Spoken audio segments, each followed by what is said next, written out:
Still good morning. It's before noon.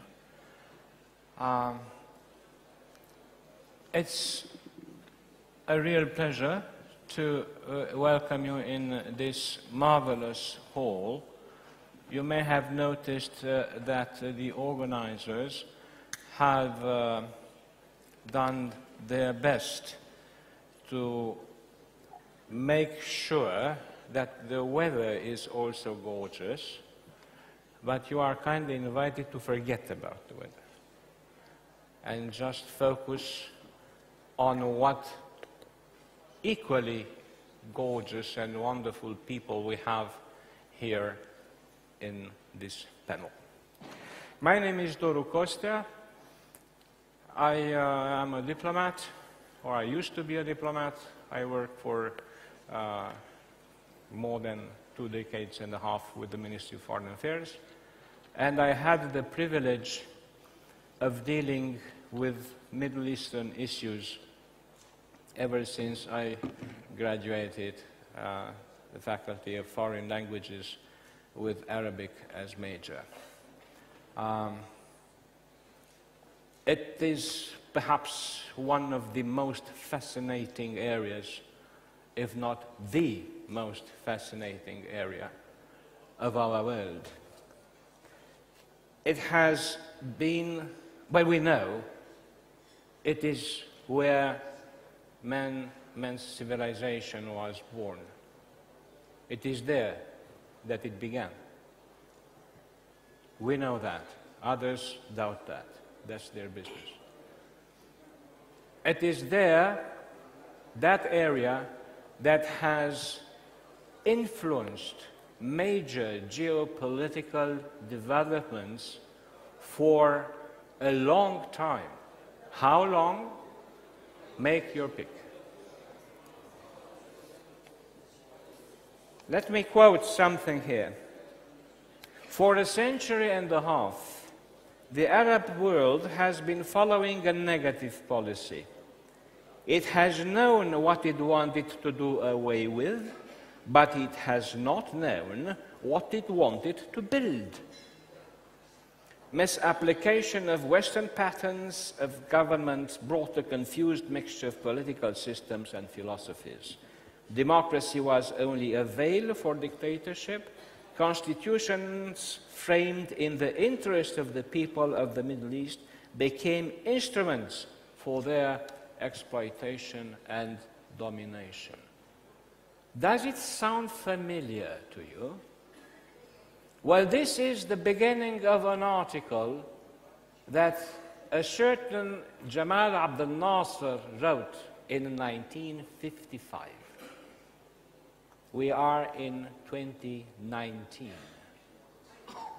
Have we not budged? Has this world got so stuck? I mean the Arab world, or the Middle East, rather.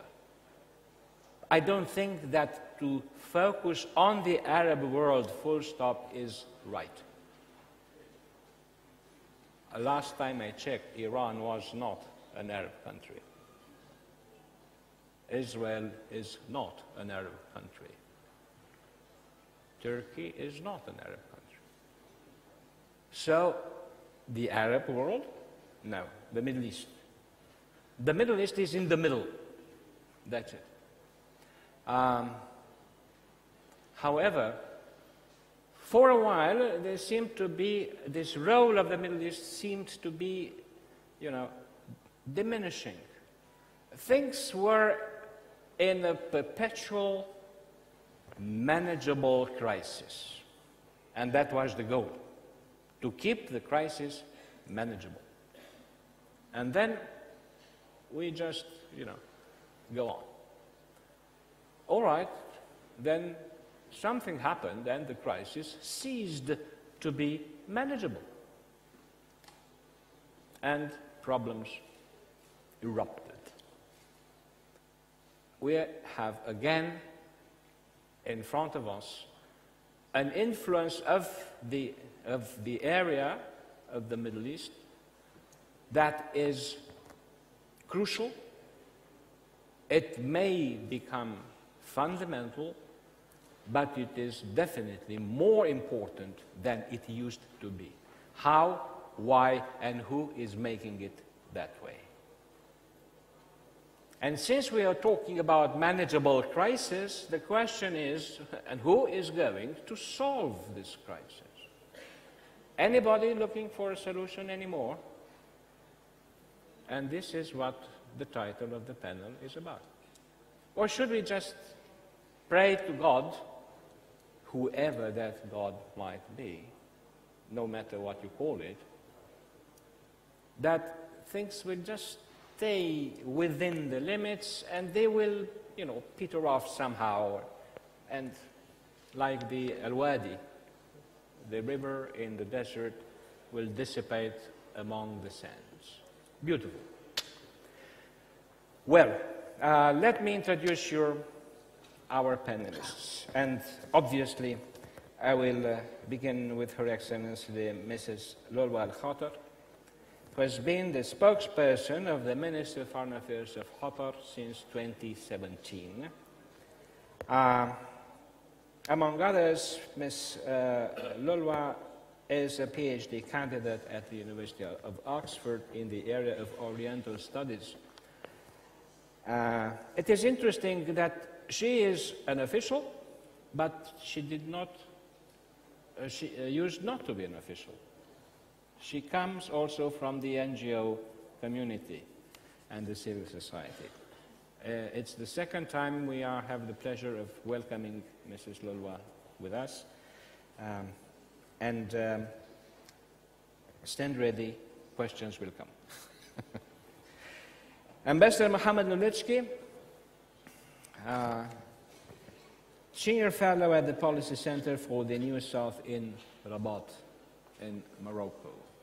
A very special guest, not in the least because Ambassador Lulitsky and I were together in Geneva, and I had the huge privilege of learning firsthand of how negotiating skills are used by a consummate Arab diplomat. He was a vice president of the Human Rights Council, the newly settled body of the UN in 2016. Kurt Deboeuf has a Master of Arts, a degree in ancient history. Kurt is also a familiar figure with Aspen and with Bucharest Forum. His expertise was, among others, put in an exciting book, Tribalization, Why War is Coming. All right, well, he perhaps will tell us why, but will, as other panelists as well, will be kindly asked to tell us who will bring the peace. We can have a pretty fair idea about who is going to have the war. And Dr. Neil Quilliam, Associate Fellow with the Middle East and North Africa Program at Chatham House, on the right-hand side. His development was somehow the opposite of Mrs. Lolwa. He was with the FCO at the time, and then he moved to Chatham House, and has a huge experience. He has lived many years in the area, and he's, among others, the first recipient of the Prince of Wales and King Faisal Foundation Scholarship quite some time ago. So these are our guests. The overwhelming topic is what I have just mentioned. Anybody still looking for a solution? So in previous conversations with my guests, we kind of agreed to have a question that is put to all of them. And let me read it just to make sure about it. we will kindly ask them in turn to name the first 3 challenges facing the area and the major changes in the membership of the disputing camps. You're welcome. Madame Leloir. Thank you so much, and still good morning, everyone. Very glad to be here with you again at the Bucharest Forum. Very glad to be with you, Ambassador, in particular. And we had indeed an interesting discussion last year. I have to admit, when I received the title of this session, is anyone looking for a solution? I mean, it's an interesting question, a provocative one, and a sarcastic one, in a way, right? So my immediate answer to that was a sarcastic answer. Of course not. Who's looking for a solution in the Middle East?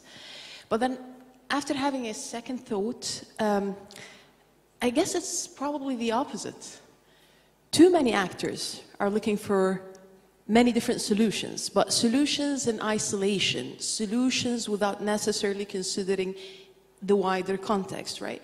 We're not talking only about governments, we're talking about non-state actors, we're talking about multilateral institutions, both regional and international, as well as international powers.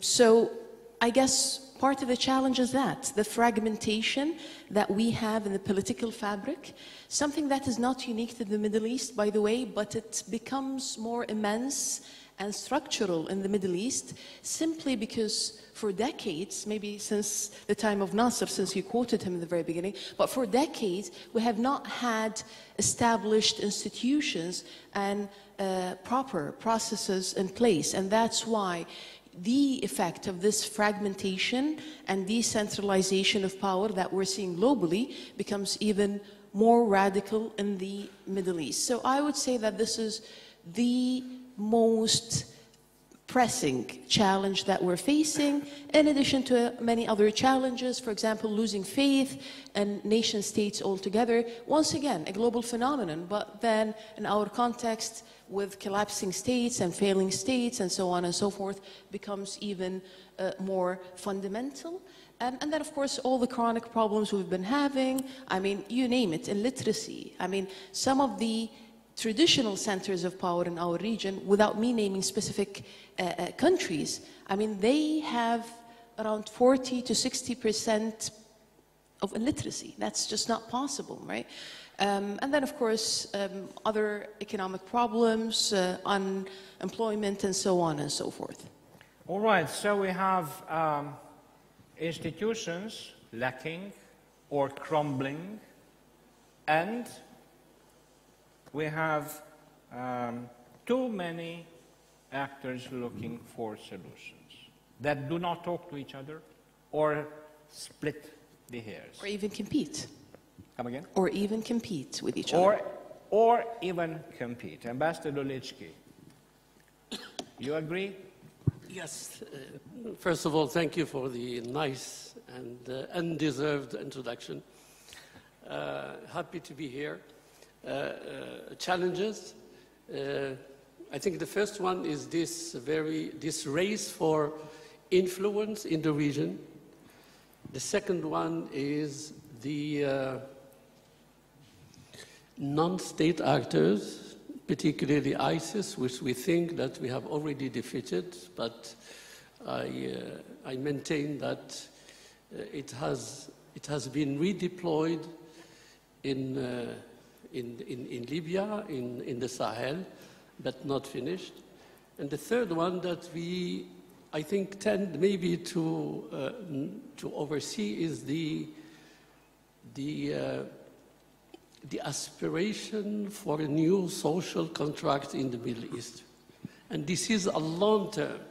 I'm trying to combine both short term and long term. Is anybody looking for solutions? Everybody is looking for solutions. Everybody is thinking about solutions. Everybody is trying to prepare for solutions, but nobody is seriously working for a solution. Because a solution in the Middle East, and I see here the Middle East as encompassing also North Africa, has to have three characteristics. It has to be inclusive, it has to be comprehensive, and it has to enjoy the multilateral stamp. I will stop at that. Thank you indeed. Kurt, you think that too many actors looking for solutions have anything to do with the area having had a multi-faced history because it's so complicated as history, or because of something else? Why are there so many actors? We go back, we have it now, so if you look back. Well, I think what we are seeing now is the comeback of history. I mean, as an historian, I mean, and being studying, let's say, the last 3,000 years has been my goal. What I see today is actually what has been for 3,000 years the case, which is a rivalry between what is now Turkey, what was the Ottomans in the past, the Byzantines, the Hittites, and so forth. Secondly, Persia, I mean, that has been, I mean, there and competing for the region, and Egypt and the Gulf, who has been, let's say, one group historically also 3,000 years old. This has not been clear, in my opinion, because the West was on it. I mean, we were occupying the region, I mean, at least since 100 years, one could argue even longer. But now that the West is retreating, I think these three blocs are competing again for the Middle East and for power in the Middle East.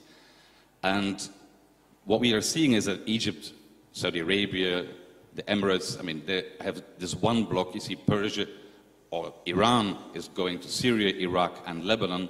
And then Turkey has its, let's say, Muslim Brotherhood connection within the region, or one could say revolutionary connection. And I think what has been used, like religion, ideology, and so forth, is just something on the surface. It's being abused, but this is not the real thing that is what this war is about. I think this is indeed about the power in the region. And if we want to solve this problem, I think it's just bringing on the table Ankara, Tehran, and be it Cairo or Riyadh. And as long as these people refuse to talk to each other, I think the only thing we will see is a more collapse of the entire region. All right, thank you very much. Ned, you've been in the area. You lived in the area quite long years when things were moving but didn't seem so clashing. Would you say that we have new players in the area, and which are they? And if there is to have those players around a table or along a panel, they would need to make compromises. Compromises among whom? Among what? Thank you. That's a great question, and thank you to our hosts for inviting me to participate and speak in the forum for the first time. It's very nice to be such a distinguished panel, and it's always really good to be next to Lolo speaking. I will come to your question in a second, but the title of the panel, you know, searching for a solution. When I first read that, of course, my mind first went to Israel, Arab Israel, Palestine Israel, and for a long time this was the question, or this was the solution. But now, of course, it's this fragmentation that you're talking about. Just means that there are multiple issues in and around that. And when you asked us to sort of set out the challenges that are faced in the region, I sort of came with a list of about 20, which is not particular, because I mean every region has at least 20 challenges, but I just thought my colleagues might take the top ones or the ripe ones, so I'd have to have some other ones to speak to. Anyway, back to your question. I mean, since 2010, since 2011, Since the Arab uprisings, we've seen new, I don't like the term alliances because that's too strong, but we've seen a new configuration of power amongst the regional states.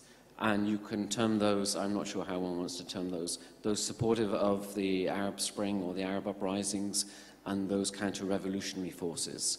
So we've seen a clear alignment, a new potent alignment, I would say, of forces.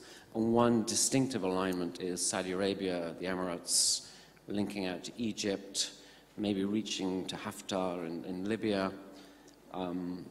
Ultimately, that may come to Syria. We'll see how that plays out. And then sort of Israel sort of sitting within that new alignment of interests.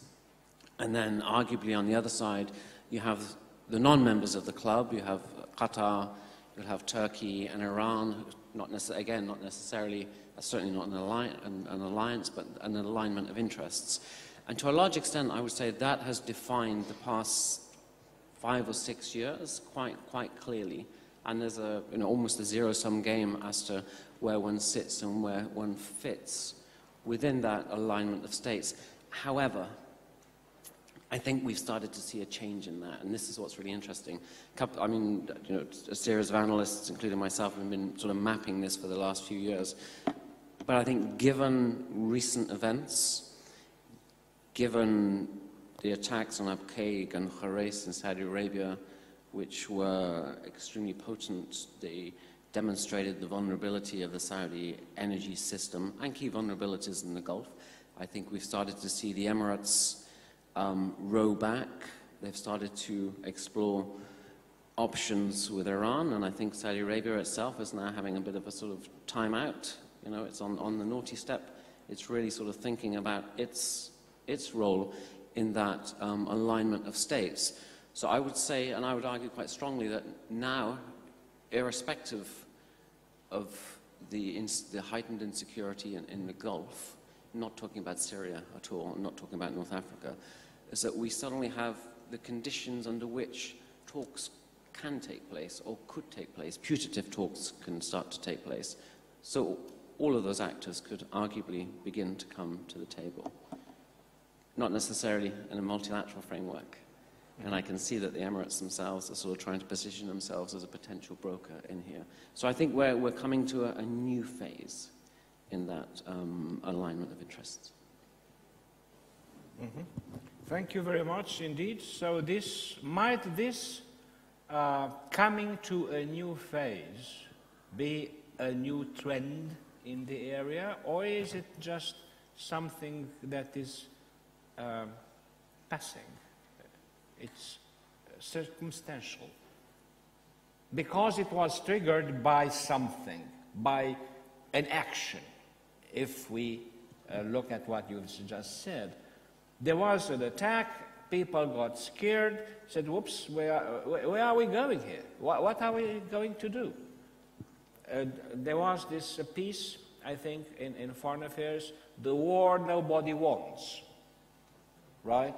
So everybody's talking about war and say, hey, if you don't behave, we come and bring war to you, but somebody just hold me.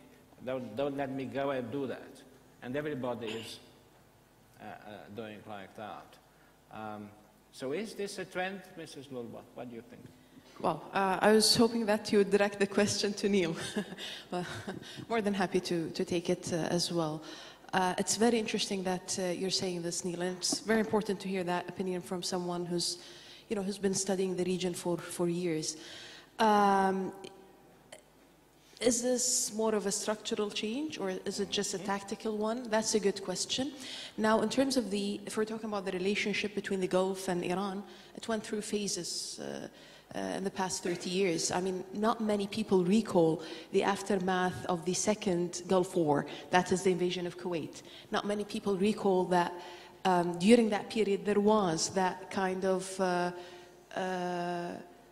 more peaceful period in terms of the rhetoric and discourse between the Gulf in general and Iran during Dr. Khatami's time, for example. So there was this period, and of course it went through ups and downs.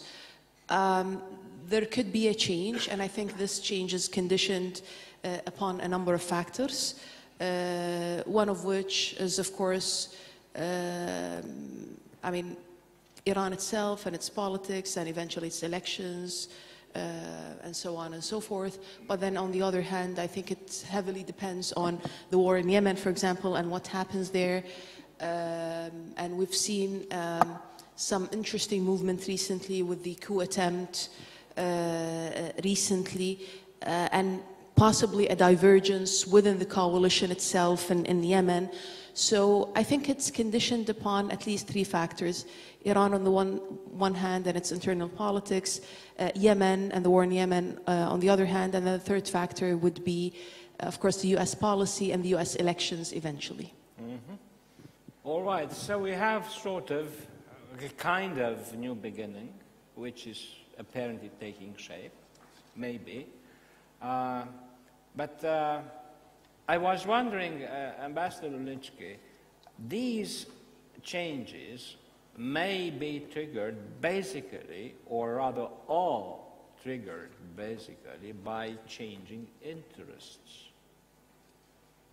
Do you think that the interests of players, whoever they might be, local, regional, foreign, state, non-state, the interests have changed of late, or they are the same as they used to be 5,000 years ago, 3,000 years ago, as Kurt said? We'll come back to you with that. Yes, Ambassador. Well, I think definitely the interests of the United States has changed. We just have to refer to yesterday's declaration by the President Trump that we are not going to Syria because this is not our borders. We used to see the United States as a global superpower that have interests everywhere, and particularly in the Middle East. The autonomy of the United States in terms of gas and oil, especially with the exploitation of shale oil, and the United States becoming an exporter rather than, it doesn't dismiss the fact that the United States have a keen interest in the Middle East because most of the companies are US companies and they still have. But the configuration of the strategy has completely changed. The United States now is in terms of supporting regional powers that almost receive some kind of delegation of exerting influence within their respective regions. United States, it's not isolation, it's a reconfiguration of strategy. Definitely, maybe 20 or 25 years ago, Saudi Arabia was perceived as a country that was supportive of the League of Arab States, of the action of the Arab countries, but not coming in the front as a real regional power that is claiming share in the responsibility of the regional security. Now we have this assertive policy by this country, but also by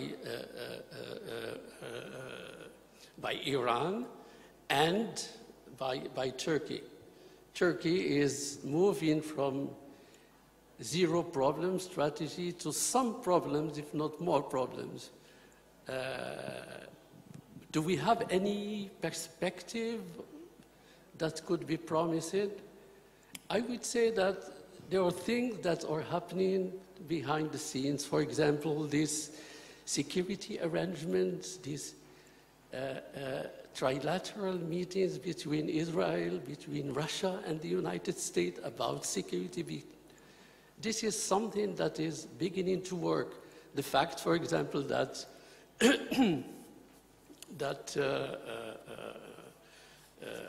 the Islamic Republic of Iran put during the General Assembly a proposal to ensure the security of maritime transport in the region, I think is an indicative of some kind of consensus that we have to begin by security arrangements in order maybe the end game would be some kind of collective security arrangements that will maybe encompass other aspects. This is, to me, is the thinking.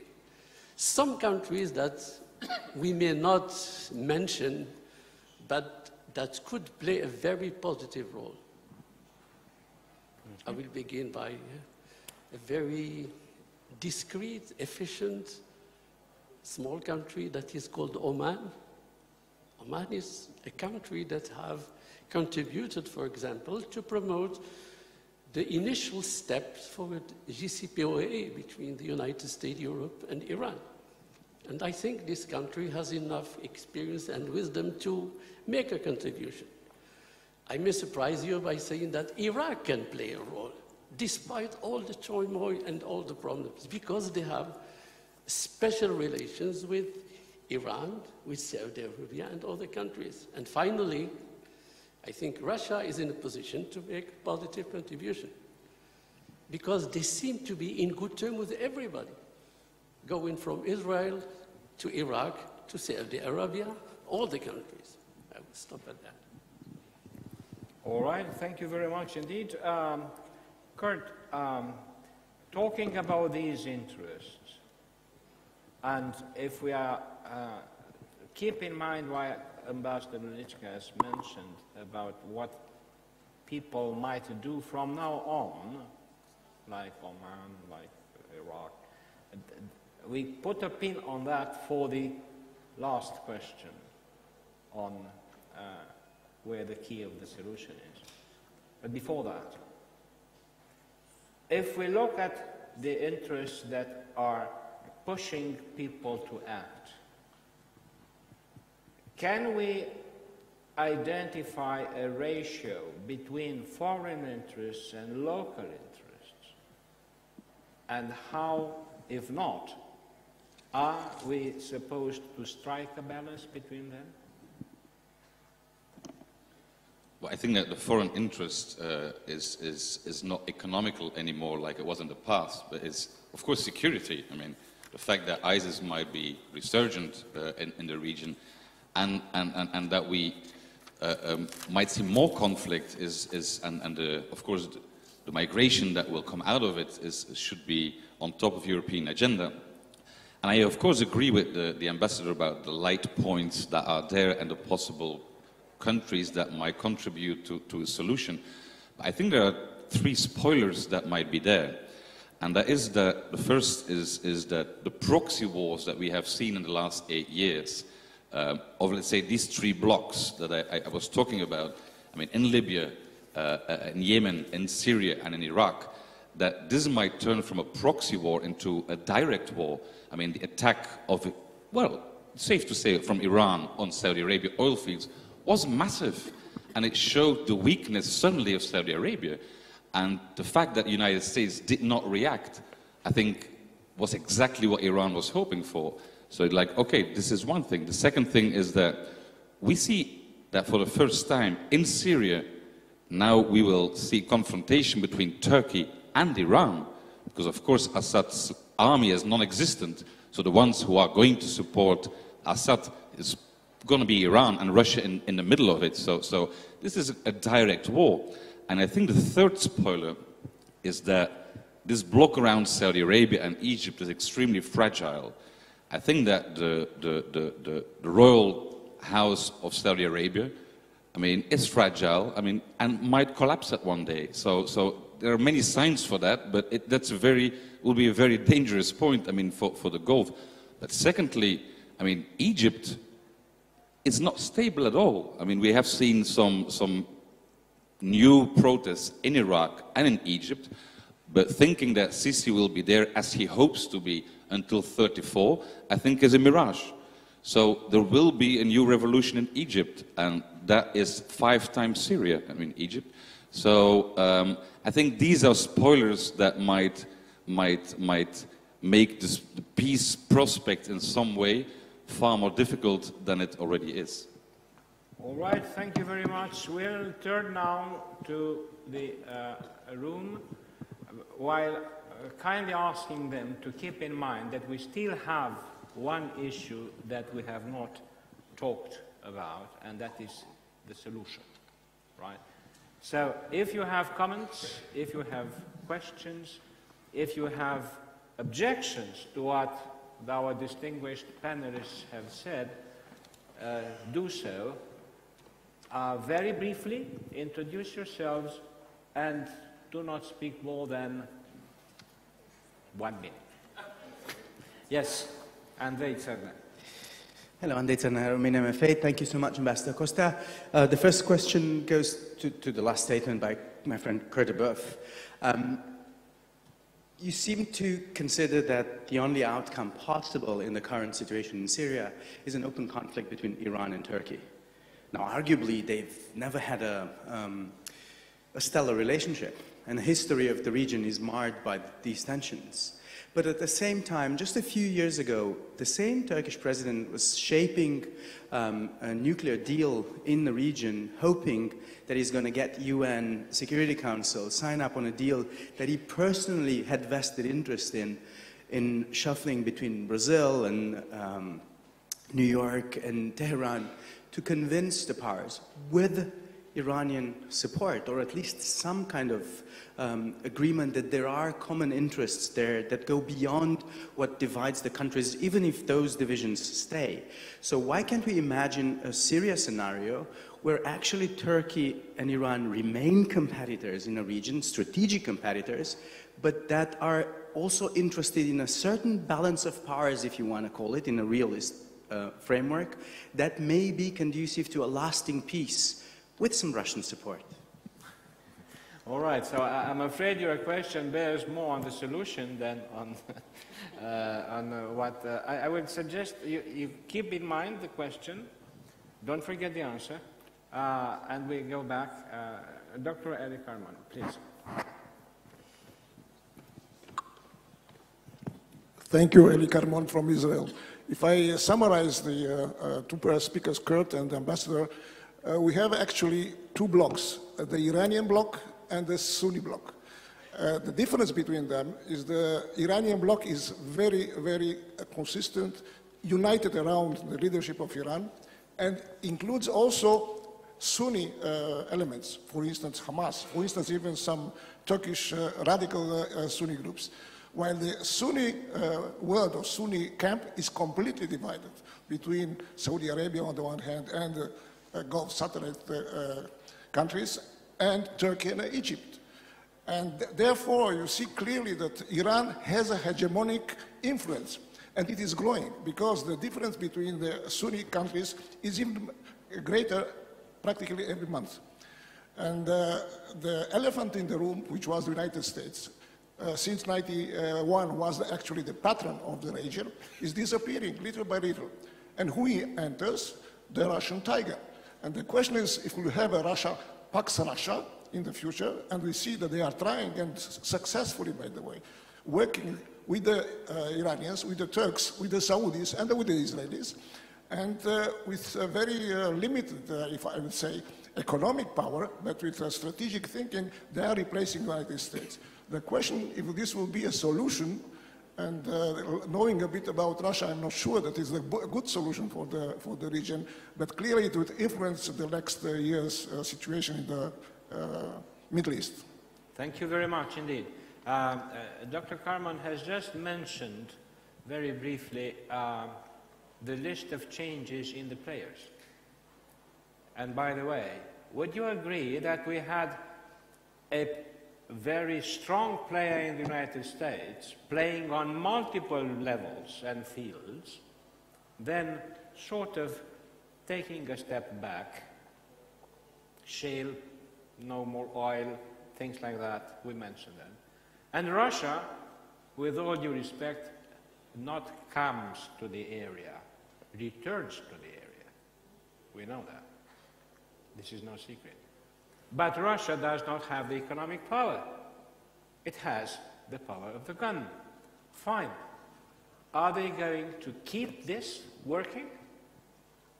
Are they going to say, all right, we just take, just take the guns, right? The Americans had interests, investments, economic investments, huge in the area. How do we balance, and this is how we turn to the third issue, which is the solution. How do we balance the interests of players? Who is and where is, who is going to come with a solution, and where is this solution? Madame Loulois. Ambassador, I like... You confess you have the solution. Don't be shy. Yeah, the only thing is, I'm fascinated by the fact that you keep referring to the solution as an issue. You did that twice already, which shows you how complex the solution is, right? Just two comments, if I may.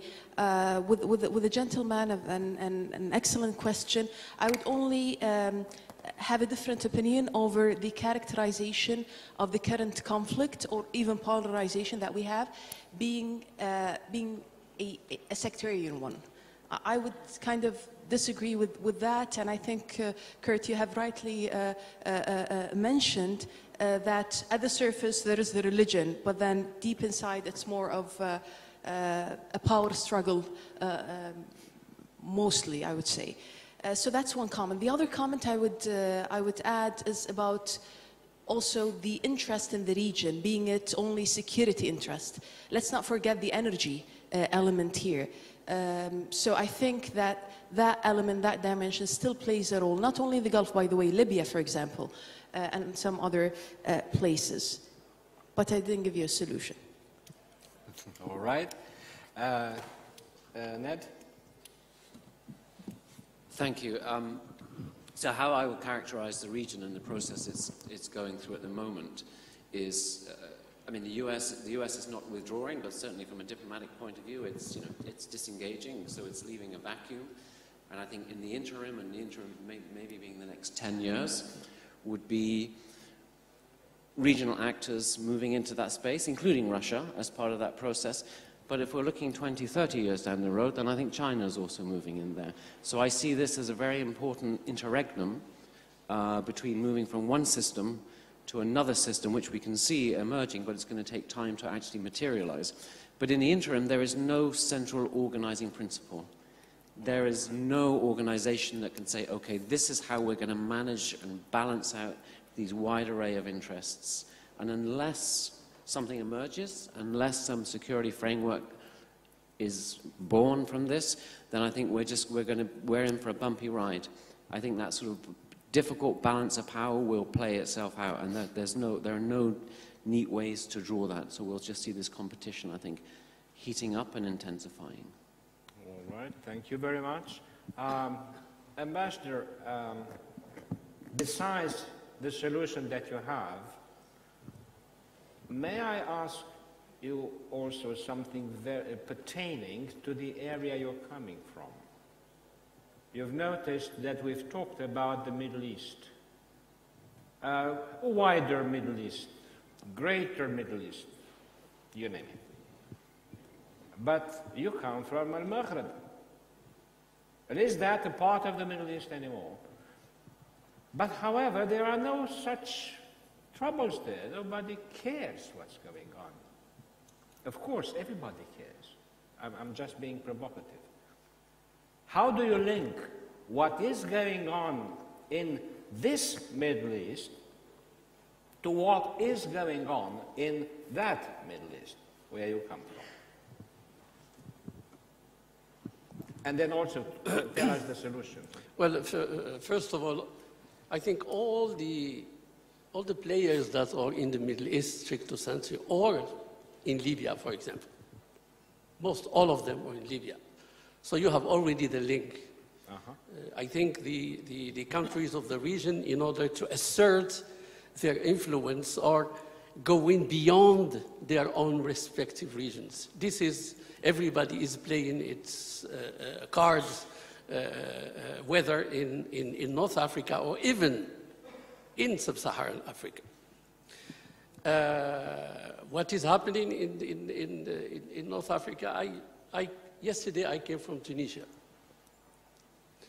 Tunisia is known as the one who triggered the so-called the Arab Spring or the winter, the Arab winter, whatever you call it. There you have something that is happening. You have a president as having almost been elected from nowhere. He is not coming from a political party. He was not supported by the political parties. He was supported by the people directly. He is a professor of constitutional law.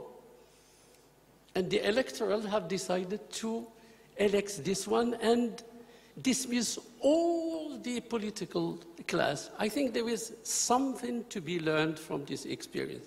Of course, we have to wait for what will happen after the coming into office of the new president. But you already have some signs of changes that might occur in this region very peacefully and can stabilize the region much more.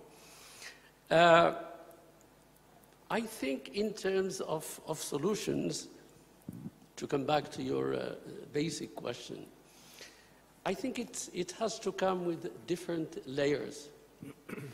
I think the first one is to better understand and to address the concerns of Turkey, Iran, and Saudi Arabia, genuinely addressing them. The second one would be, since there appears to be some sharing of responsibilities and roles in the Middle East between Russia and the United States, that these two countries can exert some kind of their respective countries on which they have some leverage or some influence to come to some understanding. The third is the building on these security arrangements that I referred to. And I think that we have already something that occurred during the Madrid conference. Maybe some of you who are young doesn't understand what is really the Madrid conference. Madrid conference was a very promising framework.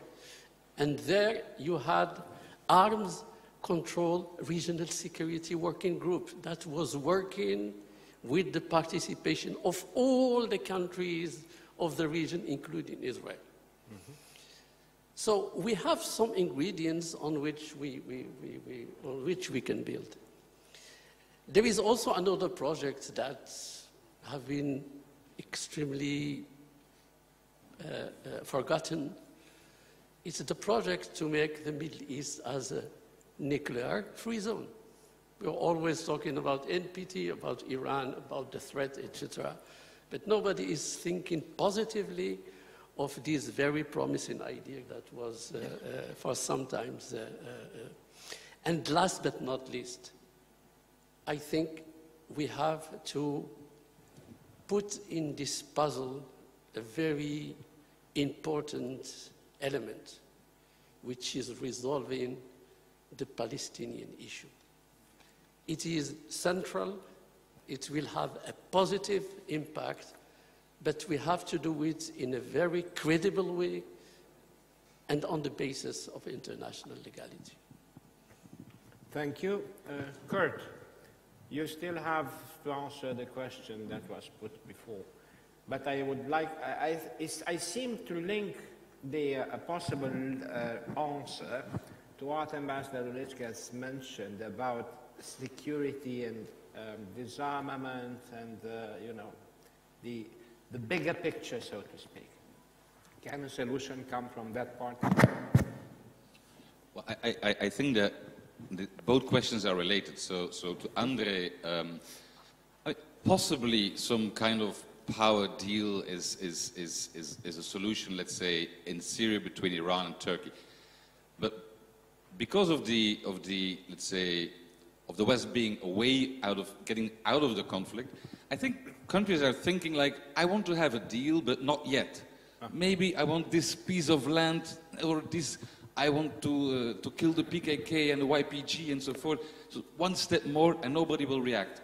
And actually, I mean, Europe's reaction was, we are very much concerned, that we condemn, like, Erdogan was angry and then everybody was shutting up. So, I mean, the weakness, let's say, from the West on this conflict and to try to do something is enormously, the powerlessness is shocking. So nothing is going to happen, and they know it. So I think this is one reason why I do not see a solution very soon yet, because there's no power push that is big enough, in my opinion. But secondly, and I think if you go to the bigger picture, I think one thing that is perhaps not mentioned yet, I mean, a bit, and when you talk about the Arab Spring or winter, I called, in my book, I called it the Arab Revolution, and I compared it with the French Revolution. I think what we see now happening is just the beginning of a deep transformation within the entire region. And what we often forget is that the French Revolution did not last for 1 year, no? I mean, from 1789, it took France 80 years to become a stable democracy in the Third Republic in 1870. 14 constitutions, kingdoms, empires, republics, and so forth. So we think like, okay, we're going to fix things in the Middle East a bit, going to push a bit there, draw something there, and we go. I think, I mean, it's much bigger. So we have to think also on a much bigger scale, and we have to see, I think, much more revolutions coming. We just have to expect that. And I think quick fixes are not going to work. Right. Ms. Lulwa, I see you are bracing for something. I think it's Neil's turn, so I don't want to hijack. No, never mind the turn. We'll come back to, we won't forget it, and we won't forgive him. Just to add to what my colleagues have been saying, and I agree with many of the points that were mentioned. Only one dimension that is still absent, and me being from the Middle East, maybe I should represent and voice that dimension. That is us claiming some leadership as well, right? After the nuclear deal was forged, let's all remember that it was forged between Iran, the United States, the European Union. The Gulf was not included. We were not included in the process, not in the negotiations. We received the news just like everyone else received it, despite the fact that those who have forged the deal live thousands of miles away, while we will bear the consequences of that. And then immediately after that, there was a summit in Bahrain, as a matter of fact, attended by the Prime Minister, Theresa May, at the time. And there were some discussions around that. And our opinion, Oman's opinion, Kuwait's opinion was the following. When I say ours, I mean Qatar's opinion in this case. We thought that in this case, since the rest of the world decided to pursue their interest, maybe we should start thinking about our own interest and have some agency here, right? And indeed, we were going that way. The Emir of Kuwait went to Iran at the time. Not many people recall that visit. And that was the beginning of a process.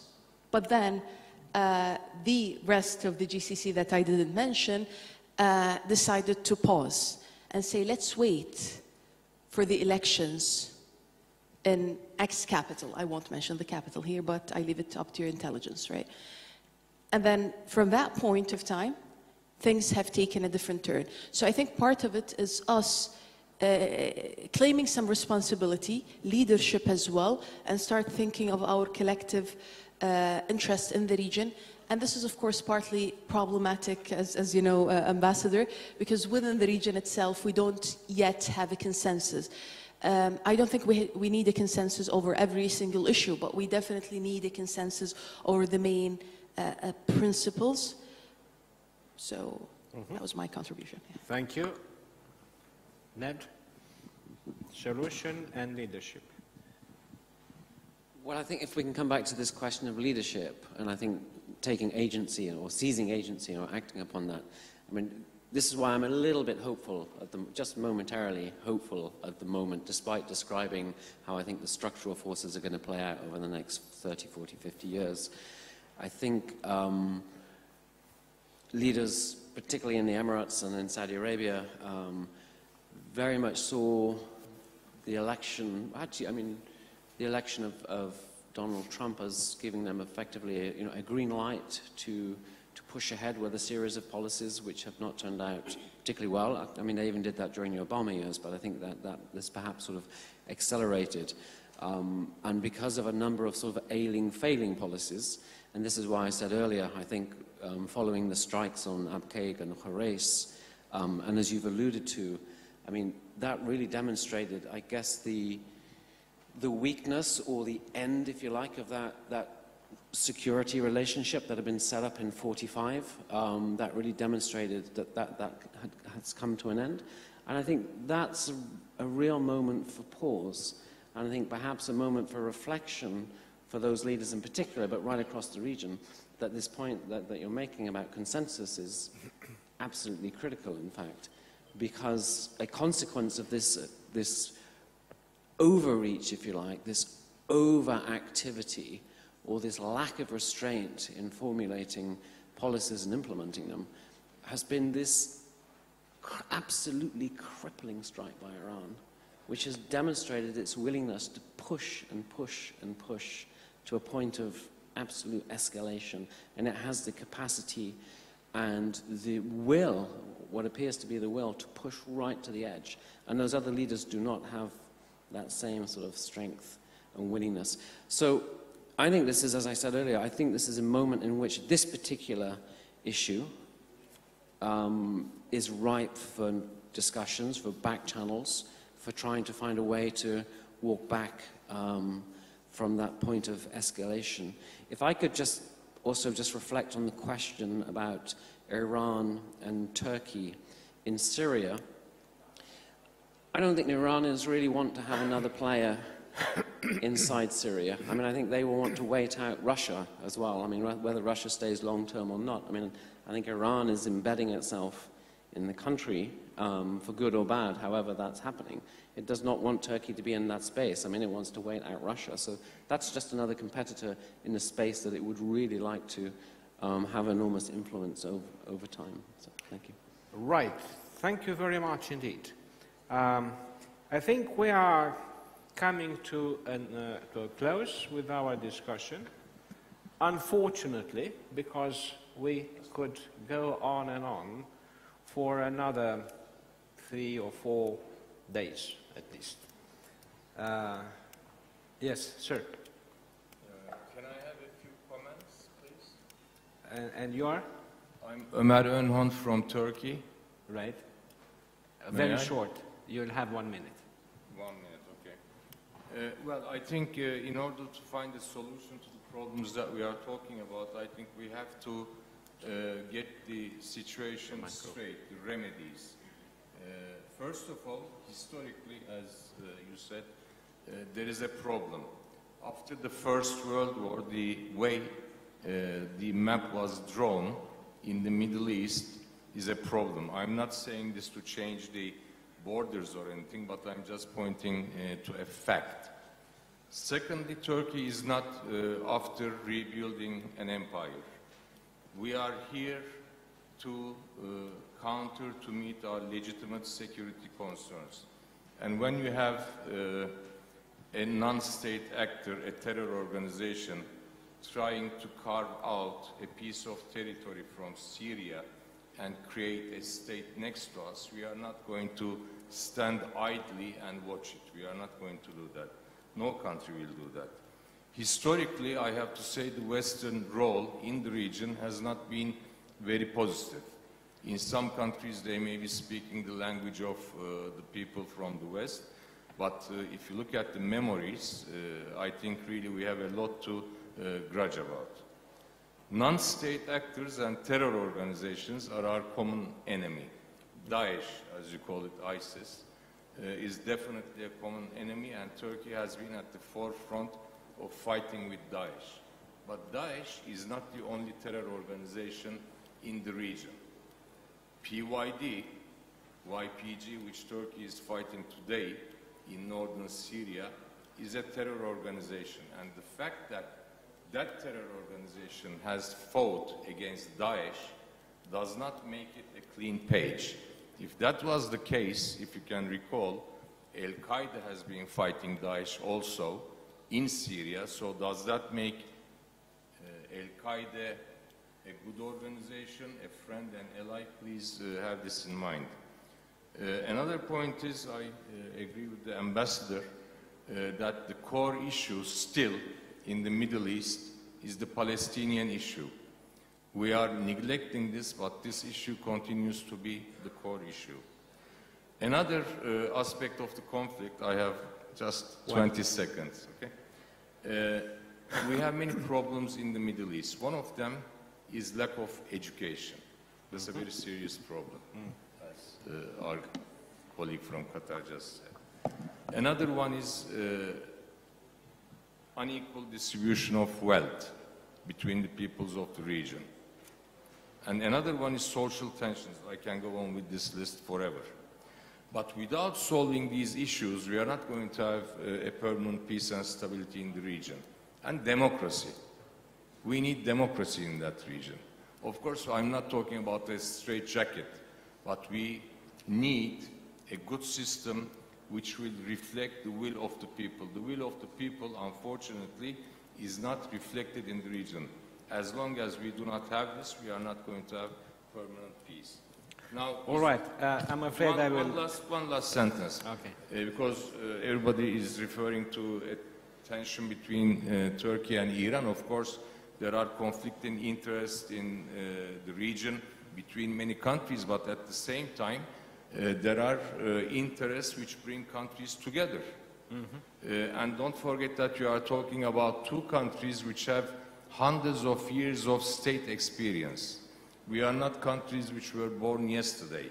So we and others have the experience in the region to build on something, and in the past we have done this, as again the ambassador have said, and if the situation is right, we can do that again. Thank you. Thank you indeed. All right, so I'd like to thank you indeed very much for your contributions.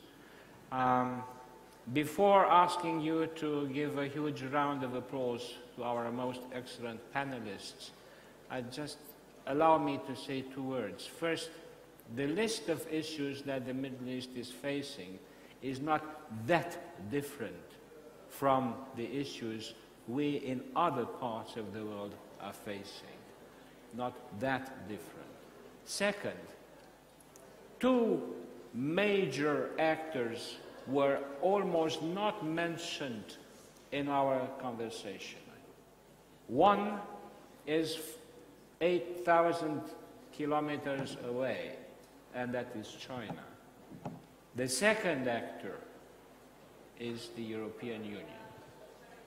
So these two topics, rest assured, will figure on the agenda for the next year of our Aspen Forum. Thank you very much indeed, and I hope that this food for thought that we tried to bring to you will be efficiently accompanied by the food for our stomach, which is waiting for us in the lunch over here. Meanwhile, Ciprian will have some housekeeping announcements. So first, a round of applause for our panelists. Thank you. Thank you. Great, indeed, great debate. Looking for that solution, I am confident that discussions and conversations like this, facilitated by Aspen Institute and the GMF, are the ones that may contribute to that solution. Thank you. And if we'd like to invite you for a lunch, and we have 1 hour for that, and after that we'll be again back to in this place for another interesting conversation. Thank you.